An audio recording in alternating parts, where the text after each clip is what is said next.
आप देख रहे हैं प्रदेश के सबसे भरोसेमंद news channel India news Rajasthan. मैं हूं आपके साथ सौरभ त्रिपाठी। वक्त हो चला है हमारी खास पेशकश प्राइम टाइम डिबेट का। प्राइम टाइम डिबेट में आज बात करेंगे रफ्तार की कहर के।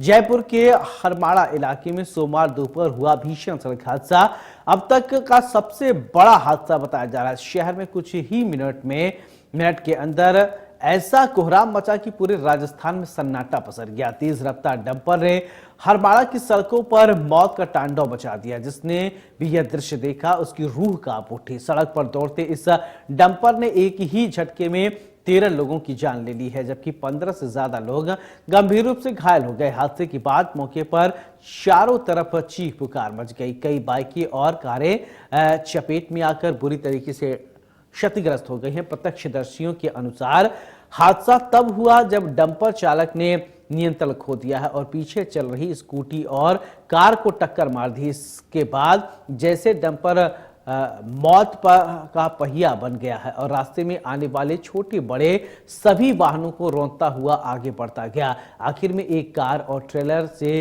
भिड़ने के बाद जाकर डंपर रुक गया और हादसे की भयावहता का अंजाम इसी से लगाया जा सकता है कि कार डंपर के नीचे पूरी तरीके से दब गई। प्रत्यक्षदर्शी मदन सिंह शेखावत ने बताया है कि डंपर वाले ने पीछे किसी स्कूटी और कार को टक्कर मारी थी। बाद में वह लगातार वाहनों को रौंदता गया और आखिर में ट्रेलर से टक्कर हुई और रुका। अगर आगे बढ़ जाता तो और लोगों की जान चली जाती। वहीं कल जोधपुर के फलोती में भी भीषण सड़क हादसा हुआ और कई परिवारों के खुशियां छीन ली है, जहां पर श्रद्धालुओं से भरी एक टूरिस्ट बस सड़क किनारे खड़े ट्रेलर में जा घुसी है और टक्कर इतनी जोरदार थी कि बस का अगला हिस्सा पूरी तरीके से चकनाचूर हो गया और इस दर्दनाक हादसे में अब तक 18 श्रद्धालुओं की मौत हो गई है। इन सबके बीच सवाल यह उठता है कि आखिरकार लगातार बढ़ते इन सड़क हादसों के लिए जिम्मेदार कौन है। वो आम आदमी जो सड़क पर चल रहा है, या तो वो उसको रौंद कर निकल जाते हैं, या प्रशासन जिसकी बद इंतजामी की कीमत आम आदमी को अपनी जान देकर चुकानी पड़ती है। सवाल यह भी कि क्या प्रशासन कभी इन हादसों का संज्ञान ले रहा है या नहीं, हादसों को रोक पाएगा या नहीं, क्या कभी रफ्तार पर लगाम लग पाएगा या नहीं। जयपुर के हरमाड़ा में दर्दनाक सड़क हादसा हुआ, डंपर का कहर, 13 लोगों की मौत हुई। यानी जिस तरीके से ये हादसे हुए हैं, कई सवाल खड़े हो रहे हैं।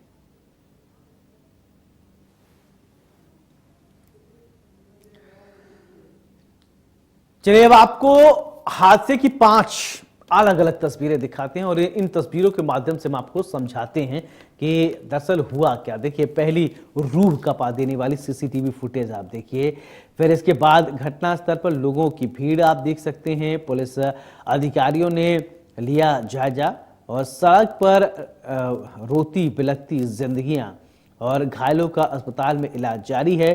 घटनास्थल पर लोगों की भीड़। अब ये अलग अलग तस्वीरें, बहुत ही दुखद तस्वीर निकलकर सामने आई है। तो जिस तरीके से ये हादसे हुए, वो कई सवाल खड़े करते।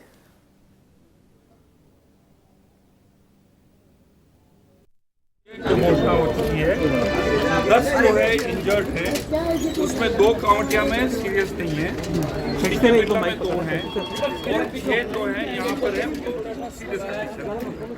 13 की डेथ हो चुकी है और 10 इंजर्ड है।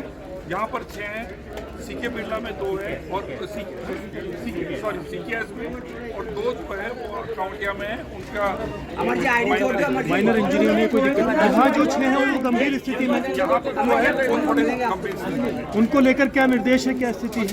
बेस्ट डॉक्टर्स हमारे पूरी टीम हमने लगा दी। कांवटिया भी हमने हमारे स्पेशलिस्ट को जब इसके बारे में मालूम पड़ा, हमने सबको वही भेज दिया। हमने कांवटिया सर, क्या ब्रेक फेल होने से हुआ हादसा, कैसे हुआ, कुछ जानकारी? ये तो थोड़ा पुलिस से मालूम करेंगे कि वो मतलब कि इसका अभी ड्राइवर का क्या वो शराब पिया हुआ था, क्या वो उसका ओवर स्पीडिंग कर रहा था, ये जो है पुलिस से हमें मालूम करा। जांच का मामला है, मेडिकल का है। मैंने आपकी जो फिगर थे आपको दे दिए।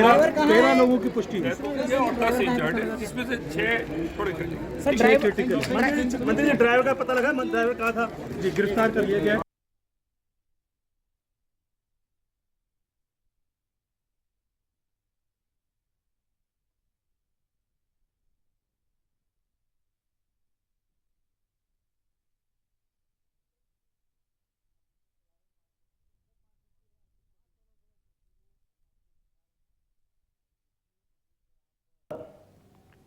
सहज अंदाजा लगा सकते हैं कि हुआ क्या। ये अलग अलग तस्वीरें राजस्थान की।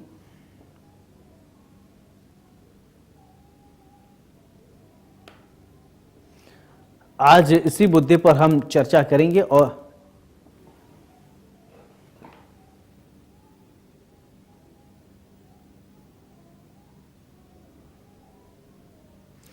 तो ये देखिए अलग अलग तस्वीरें आप देख रहे हैं, रूह कपा देने वाली ये अलग अलग तस्वीर।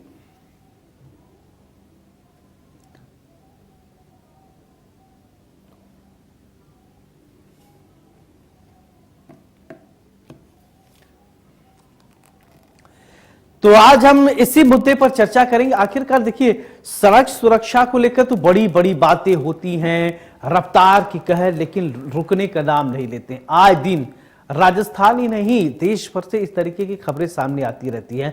रफ्तार का कहर, कई लोग मरते हैं। राजस्थान में भी ऐसा ही हुआ और ये अब तक का सबसे बड़ा हादसा। हमारे साथ दो खास मेहमान जुड़ रहे हैं। पीके भाटिया साहब हैं, रोड सेफ्टी एक्सपर्ट हैं, बहुत बहुत स्वागत है।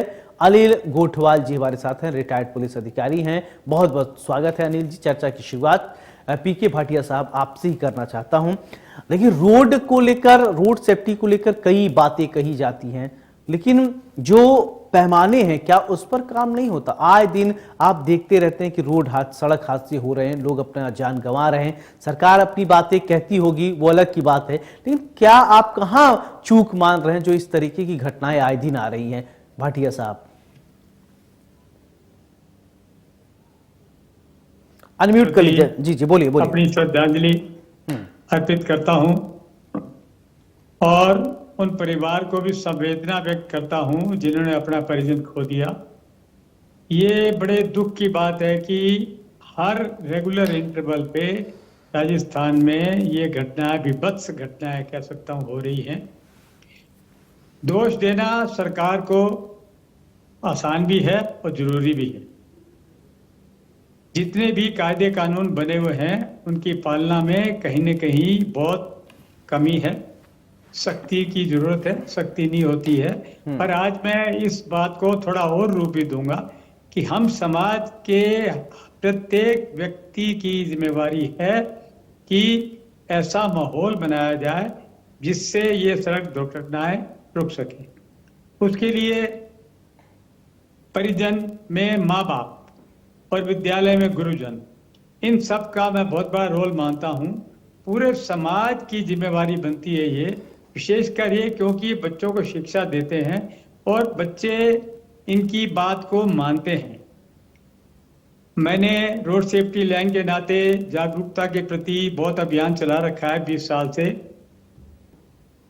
करोड़ लोगों को या मिडिल एज के लोगों से ऊपर को समझाते हैं तो एक ही बात आती है कि भाटिया जी उम्र होगी, गाड़ियां चलाते चलाते, हमें कुछ मत बताओ, हम सब जानते हैं। और करते वही है जो उनकी मानसिकता है। तो मैं ये मानता हूं कि अगर आज स्कूली बच्चों को रेगुलरली इस जागरूकता के प्रति उनको ज्ञान दिया जाए, सड़क सुरक्षा के कायदे कानून बताए जाए, तो आने वाले 8-10 साल में एक बेहतर सोसाइटी हम डेवलप कर सकते हैं सड़क सुरक्षा के प्रति। सरकार को दोष देना, मैं तो फिर कह रहा हूं, जरूरी भी है कि उनके यहाँ बहुत कमजोरी है, इम्प्लीमेंटेशन की कमी है। मैं ये मानता हूं कि जितनी तत्परता दुर्घटना के बाद हम अस्पताल में पहुंचाने के लिए या उनको मुआवजा देने में दिखाते हैं, उतनी तत्परता हम कानून कायदे को पालना में क्यों नहीं देते? ये सबसे बड़ा यक्ष प्रश्न है। अगर हम उतनी तत्परता दिखाएं और हर आदमी, हर कर्मचारी अपनी जिम्मेवारी को समझे और पूरी अक्षरशः 16.25 आने अपनी जिम्मेवारी निभाए, तो शायद इतनी समस्या गंभीर नहीं। ठीक है अनिल जी, ठीक है सर। अनिल जी, मेरा सवाल देखिए, भाटिया साहब कह रहे हैं कि जितनी तत्परता कंपनसेट करने के लिए, मुआवजा देने के लिए दिखाया जाता है, उतनी तत्परता अगर अधिकारियों को नियम कानून को अमल लाने के लिए किया जाए तो ज्यादा बेहतर होगा, और बच्चों को भी ये कह रहे हैं कि एजुकेट किया जाए। सबसे पहले अनिल जी आप अपनी प्रतिक्रिया दीजिए। अब मैं कोई सवाल पूछूं उससे पहले आप पहले प्रतिक्रिया दीजिए। देखिए, एक तो ये बहुत ही गंभीर और विपरीत हादसा है और दुखांती का है। ऐसा होना नहीं चाहिए। लेकिन मेरा ये मानना है कि जैसा भी भाटिया जी बता रहे थे कि सरकार को हम दोष भी दे सकते हैं, लेकिन मैं एज ए ट्रैफिक इंस्पेक्टर भी रहा हूँ, ट्रैफिक डिप्टी एसपी भी रहा हूँ और एडिशनल एसपी ट्रैफिक जयपुर शहर में भी रहा हूँ। मेरा ये मानना है कि ये सारी चीजें सही है, लेकिन हमारा जो लॉ है, जो कानून है, आज भी अंग्रेजों के समय का चल रहा है। आज ये बदल गया, अभी भी बेलेबल ऑफेंस बना रखा है। अगर किसी को मार दे तो चीटी की तरह हो जाता है, एक्सीडेंट केस हो गया। इसको नॉन बेलेबल करने के लिए हमेशा मूवमेंट चले हैं, हमेशा, और इसको बिल्कुल जाके और 1 मिनट में जमानत हो जाती है। ये तब का बना, आज यूरोपियन कंट्री में ऐसा कानून नहीं है कि आप जमानत करा ले बराबर। वहां तो जो ड्राइविंग लाइसेंस है उसकी कठोरता से पालना होती है मिलने के लिए, कि वहां एक जश्न मनाया जाता अगर किसी को अगर ड्राइविंग लाइसेंस मिल जाता। हमारे लिए तो ड्राइविंग लाइसेंस बहुत ईजी है। आप देखिए पैसेंजर गुड्स है, पैसेंजर्स यात्री वाहन है या गुड्स वाहन है, ये इंपॉर्टेंट है। ये सबसे ज्यादा एक्सीडेंट के अंदर, यानी एक बस एक ड्राइवर 50 आदमी को मारेगा, और गुड्स का ट्रक अगर लेके जाएगा, माल का ट्रक लेके जाएगा रोड के ऊपर, जैसे आज ये हादसा हुआ है, ये बहुत मतलब उसका है। तो सबसे पहला तो हम ड्राइवर के बारे में, ड्राइवर के लिए यूं ही जाके आंख मीच के ड्राइविंग लाइसेंस के लिए आते हैं। ड्राइविंग लाइसेंस के लिए मेरा ऐसा मानना है कि इसको थोड़ी कठोरता से पालना कराने की आवश्यकता, समय समय पे इनकी ट्रेनिंग की जाए। ट्रेनिंग कैसे हो? देखिए एक मालिक के पास 50-50, 200-200, 300 है, वो अपने ड्राइवर की वो निगरानी करे या सरकार करे या वो जाब्ता करे। मैं ये कह रहा हूँ पूरे परिवहन विभाग के पास में 2 आदमी है, पूरा राजस्थान पड़ा, हो ही नहीं सकता कभी भी चेकिंग पूरी हो ही नहीं सकती है, ये कहने की बातें हैं। जयपुर शहर के अंदर जितना जाब्ता का ट्रैफिक का वो कभी कंप्लीट कर ही नहीं सकता, हर पॉइंट के ऊपर नहीं सकता है। तो एग्जीक्यूशन कैसे होगा? मानते हैं कि हाँ अब सर हमारी नफरी नहीं है, इतनी नफरी नहीं है, मैं ये सरकार का पक्ष नहीं ले रहा हूं, लेकिन हमें इस तरह में हमारे जो एनजीओज हैं उनको जोड़ना है, जो ट्रांसपोर्ट के मालिक के रजिस्टर्ड ओनर है उनको जोड़ना है, और लोगों को जोड़ना है। एक जो शिक्षा का माध्यम है, बच्चों में अवेयरनेस लाने के, समय समय पे जागरूकता सप्ताह तरह बनाए जाने के लिए, और थोड़ी शक्ति दिखाने के लिए। शक्ति में बहुत बड़ा जुर्माना होना चाहिए, या फिर हमारी जो न्याय प्रणाली है इसमें न्याय होने में काफी विलंब हो जाता, बहुत समय हो जाता है, तो लोग बाग उसको अच्छा समझते हैं कि चलिए ठीक है अनिल जी, देखिए हमारे देश में हर चीज के लिए कानून तो है, नियम है, लेकिन आप जैसे कह रहे हैं अंग्रेजों के समय का, लेकिन मानने वाला कौन है? सब जानते हैं कि तेज गाड़ी चलाना गलत है, बहुत दुर्घटनाएं होती है, लेकिन मानता कहाँ है? कि बहुत सारे ऐसे लोग हैं, गाड़ी जा रहे, हाईवे पे जा रहे, जल्दी पहुंच रहे, भैया थोड़ा स्पीड बढ़ाइए, भैया थोड़ी तेज चलिए, और हाईवे है, दंदनाती हुई गाड़ियां चलती हैं, स्पीड पता ही नहीं चलता, ह्यूमन नेचर है। लेकिन भाटिया साहब आप कह रहे थे कि बच्चों को एजुकेट करिए, बच्चों को एजुकेट करें तो बच्चे नियम, लेकिन जो गाड़ियां खड़ी हैं सीधे ले जाके उसमें वो भिड़ा दे रहे हैं, उसमें टक्कर मार दे रहे, गाड़ियां घुस जा रही हैं, वहां एजुकेट क्या करा जाए, क्या बताया जाए, कैसे समझाया जाए लोगों को कि नहीं रफ्तार का कहर आपको निगल ले गया, आपकी जिंदगी खत्म हो जाएगी। देश भर से खबरें आती रहती है आए दिन। भारत एक ऐसा देश है जहां पर सबसे ज्यादा हादसे होते हैं, सबसे ज्यादा लोगों की मरने की संख्या है। क्या हमारे यहाँ कोई नियम कानून है नहीं? क्या नियम तो है, लेकिन मानता कौन है? मेरा उद्देश्य बच्चों को कहने का ये था कि आज की परिस्थिति में जैसी सरकारी एजेंसियां काम कर रही हैं, जैसे समाज के लोग काम कर रहे हैं, इतने बड़े हादसों को रोकना नामुमकिन है। ये होते रहेंगे, फिर मैं कह रहा हूं आपको, दुख की बात है, कहना नहीं चाहिए ऐसा, पर ये होते रहेंगे। पर मैं भविष्य की भी सोचता हूँ, इसलिए चाहता हूँ कि आज अगर बच्चों को अपन सही तरीके से सिखा देंगे, राइट ट्रैक पे उनको चढ़ा देंगे, तो आने वाले 8-10 साल में हमें एक बेहतर समाज मिल जाएगा। इसमें कोई दो राय नहीं है, ये मेरा पूर्ण विश्वास है, और हम इस तरफ लगे भी हुए हैं। जैसे मैंने पिछली एक बार डिस्कशन में भी कहा था कि 52,000 बच्चों को हम ट्रेनिंग दे चुके हैं। उसमें स्कूल भी हैं, कॉलेज भी हैं और यूनिवर्सिटीज भी हैं, और रेगुलर ये काम चल रहा है। 300 से 1,000 बच्चों को हम ये ट्रेनिंग देते हैं। उसमें सीनियर अच्छा अफसरान भाटिया साहब, हमारे आप हादसों के पीछे वजह क्या मानते हैं? अनट्रेंड ड्राइवर को मानते हैं, या रूट जो बनाया जाता है सेफ्टी पॉइंट का उसको ध्यान नहीं दिया जाता उसको आप मानते हैं, या कुछ और आपको वजह लगता है कि इसी वजह से हादसे हो रहे हैं? हादसों के लिए किसी भी एक वजह को अपन जिम्मेवार नहीं ठहरा सकते। ये बहुत सारी वजह होती है। सड़क निर्माण गलत है, लाइसेंस गलत दिया हुआ है, अनपढ़ मतलब लोगों को लाइसेंस दे दिया जाता है, टेक्निकल उनको कोई ट्रेनिंग नहीं दी जाती। ये बहुत सारी बातें हैं। स्पीड तेज है।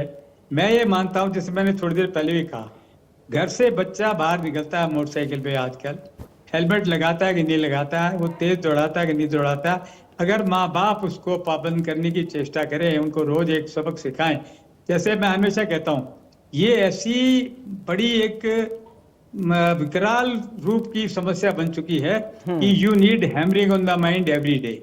आप हर समाज के हर व्यक्ति को हैमर करते रहोगे कि जागरूक हो जाओ सड़क सुरक्षा के प्रति। कल कौन निवाला बन जाएगा दुर्घटना का आपको नहीं मालूम है। मैं हो सकता हूँ, आप हो सकते हैं, कोई भी हो सकता है। तो उसके लिए गुरुजन स्कूल में और माँ बाप घर में, ये ऐसी दो चीजें मानता हूं मैं। अगर ये एक अभियान के रूप में, उसमें समाज शास्त्रियों का, बुद्धिजीवियों का बहुत बड़ा योगदान होगा, उनको भी साथ बैठना पड़ेगा, विचार करना पड़ेगा कैसे इस चीजों को इम्प्लीमेंट किया जाए। तो घर से ही शुरुआत होगी। कहते हैं चैरिटी बिगिंस फ्रॉम होम। तो घर में अपन ऐसा माहौल बना दें। और मैं ये मानता हूं कि अगर घर से शुरू किया जाए, माँ बाप का कहना आमतौर पे बच्चे मानते हैं, अनिल जी, गुरु का कहना भी मानते हैं, तो ये शुरुआत हो सकती है। अनिल जी, मेरा सवाल आपसे, सभी हो हल्ला तभी मचता है जब कोई घटना घटित हो जाती है। इससे पहले जिम्मेदार क्या करते रहते हैं? क्यों नहीं निगरानी करते हैं? क्यों ट्रैफिक पुलिस इस पर ध्यान नहीं देता है? या जिनकी जिम्मेदारी है वो क्या करते रहते हैं? बहुत सी ये घटनाएं होती हैं, फिर इसके बाद हम चर्चा भी कर लेते हैं, डिबेट भी हो जाता है, 2-4 दिन हो हल्ला हुआ, फिर इसके बाद फिर मामला शांत, ठंडे बस्ते में जैसा चल रहा है वैसा चले। कोई रेड लाइट जंप कर जाए, कोई कुछ भी कर दे, कोई किसी को टक्कर मार दे, कौन किसको फर्क पड़ता है?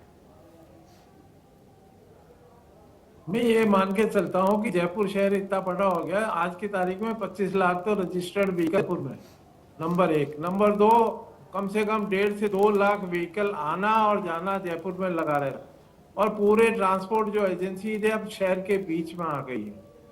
आप ये देखिए कि कंट्रोल करने के लिए सारे नोटिफिकेशंस जारी हुए हैं, यहाँ पार्किंग होगा या नहीं होगा, लेकिन उसके लिए जो हमारे पास में साइंस टेक्नोलॉजी आ गई है, सीसीटीवी कैमरा के थ्रू उनको निगरानी की जा सकती है। मान लो मैन पावर आपकी कम है, आदमी जाब्ता कम है, तो हाँ सीसीटीवी कैमरेज लगाए जाए। आप ये देखिए टोल प्लाजा बने हुए,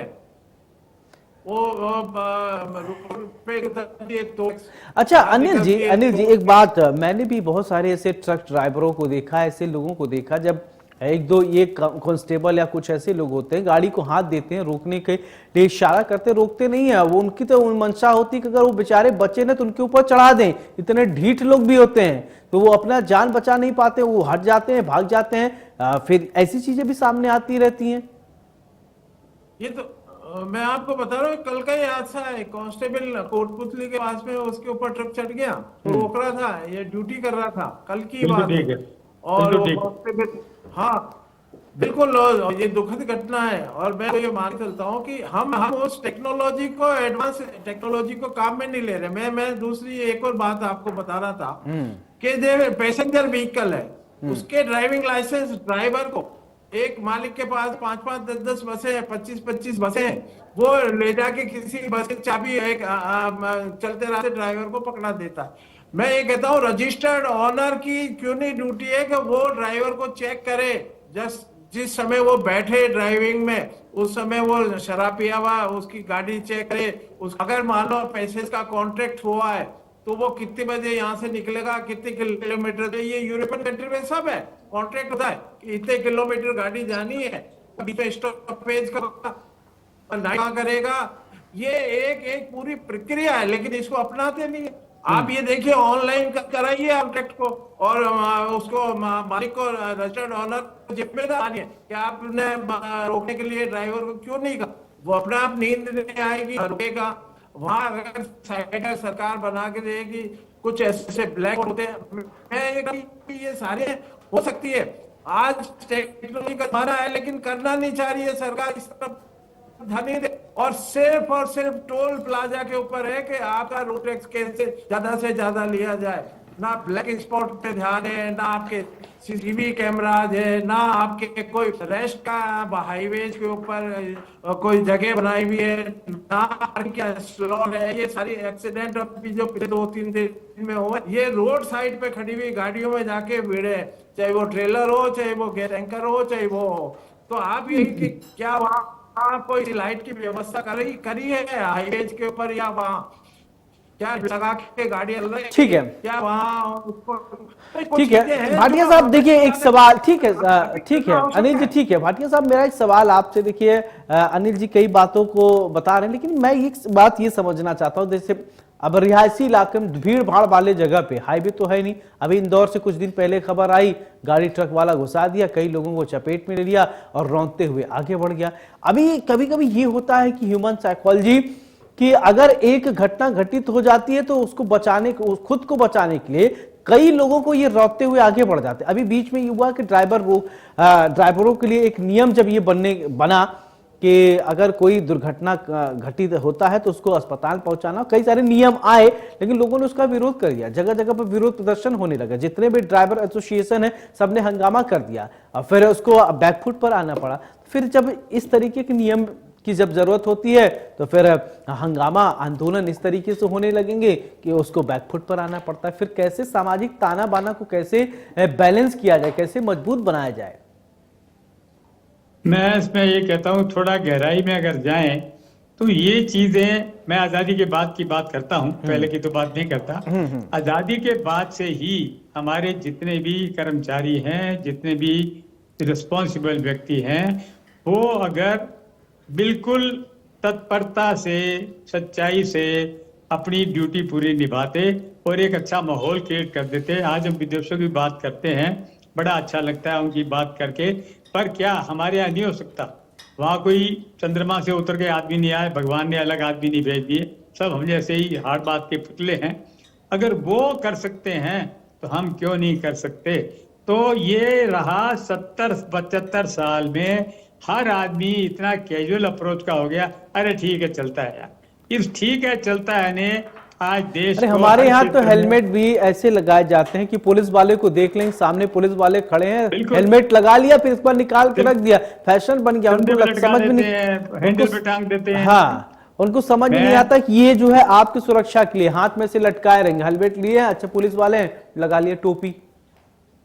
इसलिए मैं कहता हूँ ये एक प्रशासन की समस्या नहीं है, ये बहुत बड़ी सामाजिक समस्या है। हाँ। हमें समाज के लोगों को मिलके एक बहुत बड़ा अभियान चलाना पड़ेगा, जो 70 साल की बहुत बड़ी कमजोरी है, जिसमें बहुत सारी बातें, एक एक बात को यहाँ अपन डिस्कस नहीं कर सकते, पर कुल मिला के ये कि मानसिकता को अपन को बदलना है।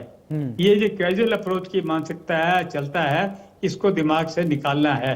तो इसीलिए मैं बार बार जोर देता हूँ कि ठीक है, एक पक्ष ये भी है कि हमें सुधारना है, दूसरा पक्ष वो है कि अपने भविष्य को तैयार करना है। तो अगर उस तरफ भी ध्यान दिया जाए, इस तरफ भी ध्यान दिया जाए, तो शायद कुछ ऐसा बीच का रास्ता निकल सके कि हम कुछ अचीव कर पाए, कुछ एक्सीडेंट रोक पाए, कुछ दुर्घटनाएं, कुछ मृत्यु रोक पाए। ये संभावना बन सकती है, पर उसके लिए पूरा समाज जिम्मेवार है। मैं बार बार कहता हूं, बिल्कुल अनिल जी, संस्था को दोष देने से अनिल जी सवाल देखिए, जैसा कि भाटिया साहब कह रहे हैं कि आदमियों को अवेयर होना पड़ेगा।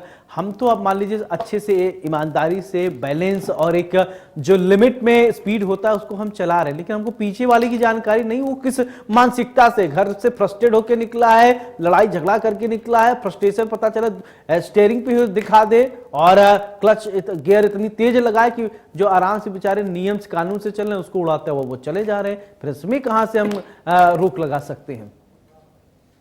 नहीं सौरभ जी, आपने बिल्कुल सही बात बताई कि आजकल ड्राइवर मान लो मैं तो सही से चल रहा हूँ, लेकिन अगला वाला सावधानी से नहीं चल रहा है। आप ये देखिए, आज इतना बड़ा देश हो गया है हमारे पेडेस्ट्रियन को कोई फुटपाथ ही नहीं है भाई, वो कहाँ चलेगा रोड के ऊपर? फुटपाथ बना के दीजिए ना पेडेस्ट्रियन का। मैं अभी भाटिया साहब कह रहे थे कि यूरोपियन कंट्री की बात नहीं करें, क्यों नहीं करें? पेडेस्ट्रियन को वहां फर्स्ट वो प्रेफरेंस है। अगर गाड़ी जा रही है और स्पीड में है, अगर पेडेस्ट्रियन क्रॉस कर रहा है, जेब्रा क्रॉस कर रहा है, तो हर गाड़ी रुक जाती है। तो ये हमारी स्कूल में क्यों नहीं पढ़ाया जाता है? हमारे सिलेबस में क्यों नहीं है? हमारे बच्चों को क्यों नहीं शिक्षा दी जा रही है? क्यों नहीं इस सिलेबस में एक वहां मौके पे जाके, लेकिन मौके पे कोई ट्रेनिंग स्कूल, ट्रेनिंग पार्क ये बनाए सरकार ने। सरकार की ये आवश्यकता है कि सबको लेके साथ जाके उनको बच्चों को पढ़ाए, वहां ले जाए और ट्रैफिक ट्रेनिंग में किस तरह पार किया जाता है, कैसे किया जाता है, ये रेड है, ये ग्रीन है, ये येलो लाइट है, ये राइट है, ये जो साइनेजेज है, तो ये हमारे ये तो सरकार ही करेगी ना।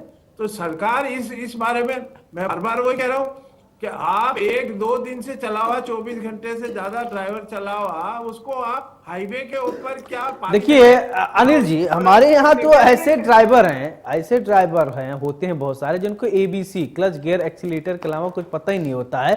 लेफ्ट राइट को भी वो बहुत ध्यान देते। लाइट की बात आप करें, ऐसे लोग हैं बस वो सीख लिए किसी तरीके से, कहीं जाके गाड़ी चला रहे हैं, वो नियम कानून को ताक पर रखकर चलते हैं और उन्हीं की वजह से ऐसी घटनाएं हो रही हैं। उनको बस 3 चीज पता है, एक्सीलेटर ये है, क्लच ये है, गियर ये है, बस इसके बाद गाड़ी चल रही है। उनको नियम कानून से कुछ लेने ही देना नहीं। जब पकड़ लिए जाते हैं फिर हाय तौबा होता है, फिर जुगाड़बाजी, सेटिंगबाजी। पता चला जिन्होंने पकड़ा और वो चलिए इधर आइए किनारे ले जाके सेटिंग कर लिए, मामला खत्म। तो कैसे सुधरेगा चीजें? मैं इसमें एक बात और जोड़ता हूं। यहाँ लाइसेंस मिलना, जैसे आपने बताया कि कोई केयर नहीं होती, लाइसेंस मिल जाते हैं। मेरी बेटी यहाँ लाइसेंस होल्डर थी, वो दुबई गई है, उसको 1.5 साल में 3 बार एग्जाम देना पड़ा, प्रैक्टिकल चला के देखना पड़ा, क्या क्या नहीं करवाया उससे, तब जाके उसको वहां का दुबई का लाइसेंस मिला। तो मैं, अनिल जी ने मेरी बात पे ऑब्जेक्शन किया कि बात बाहर की नहीं करें।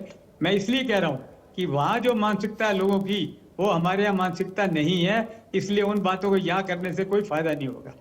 वहाँ की मानसिकता बिल्कुल डिफरेंट है।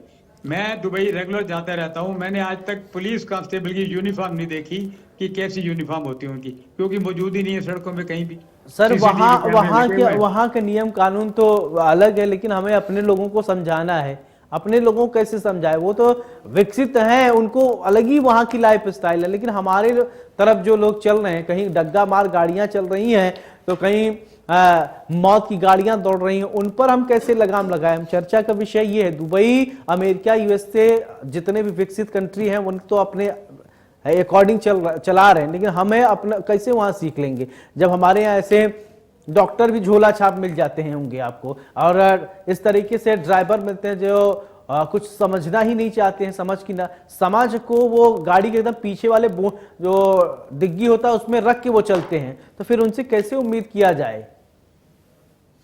आप मानसिकता की बात ही तो करते हैं अपन। जैसे पिछली बार हादसा हुआ, बस ने 7 फुट ऊपर तक सामान भरा हुआ था, जिससे हाई टेंशन लाइन से वो टक्कर हो गई, आग लग गई, कितने लोग बेचारे मर गए मनोहरपुरा के पास। तो उसके एवज में सरकार ने आदेश दिया कि बसों पे लगेज नहीं दिया जाएगा, तो बस वाले हड़ताल कर दी। अब आप कल्पना करिए कि एक गलत बात करते हैं, उसको रोकने के लिए सरकार कोई कदम उठाती है, समाज हित में उठाती है, तो यही सामने आ जाते, विरोध करने लग जाते हैं। अब 4 दिन से हड़ताल चल रही, लोग परेशान हो रहे हैं, बस नहीं मिल रही रात को उनको। तो ये बार बार मानसिकता की बात आएगी। हर आदमी की मानसिकता विकृत हो चुकी है और अंधी दौड़ है कमाई की। बिल्कुल अनिल जी, ठीक है, फाइनल कमेंट चाहूंगा। देखिए, हर बात को हर ठीकरा सरकार पे तो फोड़ना शायद ठीक नहीं होगा। लोगों की नैतिक जिम्मेदारी भी अपनी होती है। अब गाड़ी ड्राइवर को चलाना है और आराम से नियम कानून को पालन करना है। अब हर काम को ऐसा तो है नहीं सरकार के जो मंत्री हैं वो आपकी गाड़ी आके चलाएंगे, आपको खुद चलाना पड़ेगा, नियम कानून ध्यान में रख के चलाना पड़ेगा। बार बार ठीकरा सरकार पे हर चीज के लिए ठीक है, नियम पालन कराना है, नियम भी है। क्या आपको लगता नहीं कि लोग पहले समझ जाए सरकार पे, तो बाद में ठीकरा फोड़िएगा? मरने वाले तो आपके स्वजन होंगे, आपके अपने होंगे, जिसके लिए आप रोते बिलखते। ये तस्वीरें इतनी दर्दनाक है, दुखद है, पूरी तरीके से आपको लोगों को दिखा भी नहीं सकते। मैंने तो शुरू में यही कहा कि सरकार को दोष देना एक अलग बात है, सबसे ज्यादा दोषी हम खुद हैं। जी बिल्कुल। अनिल जी फाइनल मैं भी कमेंट। हूँ, आप ठीक भी है हैं। ठीक है ठीक है सर भाटिया मेरा तो साहब। ऐसा मानना है कि हर सेंटर के अंदर ड्राइवर है, हर भूमिका के अंदर ड्राइवर आ रहा है। हमारी ड्राइविंग लाइसेंस जो प्रणाली है, इसमें आमूलचूल परिवर्तन करने की आवश्यकता है, उसको जिम्मेदारी बताने की आवश्यकता है, टेक्नोलॉजी का सहारा लेके सीसीटीवी का उनके खिलाफ एविडेंस इकट्ठा करके और कोर्ट में उनको सजा दिलाने की आवश्यकता है। और एक उसके साथ साथ जो ये पैसा कमा रहे हैं, ये जो मोटर मालिक हैं, जो रजिस्टर्ड है, इनकी जिम्मेदारी जब तक उस ड्राइवर के साथ फिक्स नहीं की जाएगी, ड्राइवर पे कंट्रोल सिर्फ सरकार या फिर पुलिस या परिवहन विभाग लगाने में सक्षम नहीं है। हिसाब से अभी हालात है जो जाप्ता है हमारे पास, और ये एक हमें सहारा लेना पड़ेगा और इस आधार के ऊपर ही हमें इनसे निपटने की आवश्यकता है, क्योंकि ये इमीडिएट एक्शन 5-7 साल बाद क्या होगा, लेकिन आज जो घटनाएं हो रही है उनको रोकने के लिए तो हमारे पास टेक्नोलॉजी है, इसको करना चाहिए, हमें आगे करना चाहिए। अगर मान लो कैमरे के अंदर किसने फॉल्ट किया, रेड लाइट क्रॉस किए, तो वो कैमरे में आए, उसके घर पे जाके नोटिस चला जाए और उसको और उसके जिम्मेदार को आना पड़ेगा। तो ये टेक्नोलॉजी है ना, इसका सहारा लें। मैन पावर की कोई जरूरत नहीं है कि वहां चौराहे पे हमारा आदमी खड़ा ही रहे। अब ये सारी चीजें हैं इंडिया में, आज मौजूद है, क्यों नहीं इसको हम करा रहे। तो ये विल पावर होनी चाहिए, सरकार की विल पावर होगी तो ये जरूर इसके अंदर हम कुछ आगे बढ़ सकते हैं, कर सकते हैं, इस पे कुछ चेक लगा सकते हैं। बिल्कुल अनिल जी, बहुत बहुत शुक्रिया आपका। भाटिया साहब आपका भी बहुत बहुत शुक्रिया प्राइम टाइम डिबेट में मेरे साथ जुड़ने के लिए। देखिए अब प्राइम टाइम डिबेट का ये मुद्दा रफ्तार का कहर, 13 जिंदगियां खत्म। अब लोगों को ये समझना होगा और बहुत जिम्मेदारी से समझना होगा कि गाड़ी आप चला रहे हैं, जो ड्राइवर हैं उनको आप वेल ट्रेंड बनाइए, और वो खुद जो लोग गाड़ी चला रहे हैं उनको ये समझना पड़ेगा कि वो सड़क पर चल रहे हैं, उनके सिर्फ उनकी गाड़ी ही नहीं, उनके पीछे कितनी जिंदगियां चल रही हैं, आसपास, सामने, अगल बगल, कहीं भी लोग चल रहे हैं, तो उनको कैसे बचाया जाए। रफ्तार ठीक है, कहते हैं ना, कहीं देर से आप पहुंच रहे हैं, 2 मिनट कोई बहुत दिक्कत नहीं हो जाए, पहले चलिए, आराम से चलिए, लेकिन ये बात समझाए कैसे, लोगों को समझाना बहुत कठिन होगा। अब हेलमेट देख लीजिए, हेलमेट क्यों लगाते हैं लोग? डर के मारे। अरे हेलमेट सेफ्टी आपके लिए है, आप सुरक्षित रहेंगे, कहीं एक्सीडेंट हुआ तो सिर आपका बचेगा, आप सुरक्षित हो। पुलिस वालों को देखकर आपने देखा कि सामने ट्रैफिक पुलिस वाला हेलमेट लगा लिया, नहीं तो हाथ में हैंडल में कहीं भी लटका लिया, पीछे वाले को दे दिया। हेलमेट आपकी सुरक्षा। गाड़ी चला रहे, रेड लाइट है तो कोई फर्क ही नहीं पड़ रहा है, आगे बढ़। सबसे ज्यादा दुर्घटनाएं भारत में रेड लाइट पर होती हैं, जब कम सेकंड रहते हैं, लोग इतनी तेजी से निकलना चाहते हैं कि सामने वाला पहुंच समझ नहीं पाता है कि एक्सीडेंट होते हैं। भारत में सबसे ज्यादा रेड लाइट पर दुर्घटनाएं होती हैं। इसके अलावा भारत में सबसे ज्यादा जब दुर्घटनाएं, सड़क दुर्घटना हो रही है, तो इस पर सोचने वाली बात है। हर बात को सरकार पर ठीकरा फोड़ देना ठीक नहीं है, आप भी समझिए, क्योंकि ये आपकी सुरक्षा और आपके परिवार की सुरक्षा की बहुत महती जिम्मेदारी है। प्राइम टाइम डिबेट में मेरे साथ फिलहाल इतना ही। नमस्कार।